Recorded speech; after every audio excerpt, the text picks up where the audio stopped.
সোনার তরী 787 ড্রিমলাইনার খুব বিখ্যাত বিমান। এই বিমানটি কিন্তু কম্পারেটিভলি অন্য বিমানগুলোর চেয়ে ওজন কম এবং প্রায় 20% জ্বালানি সাশ্রয়ী।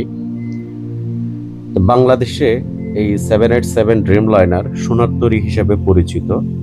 অনেক বড় বিমান, বিত্তবানদের জন্য প্রায় দুটা ক্লাস আছে, একটা সুপার ক্লাস, একটা ফার্স্ট ক্লাস এবং আরও 3টা শ্রেণীতে টোটাল 350 জনের মতো প্রায় অ্যাপ্রক্সিমেট যাত্রী ধারণ করতে পারে। চট্টগ্রাম বিমানবন্দর থেকে ঢাকা যাওয়ার পথে কিছুদিন আগে এই ভিডিও ধারণ করা হয়, আপনাদের সামনে শেয়ার করছি। অনেক বড় বিমান, খুব সুন্দর গোছানো, আপনি সবকিছু আপনার অবস্থান দেখতে পারবেন। আর সবচেয়ে বড় ব্যাপার হচ্ছে এই বোয়িংগুলি আমেরিকার তৈরি, আমরা জানি এটা।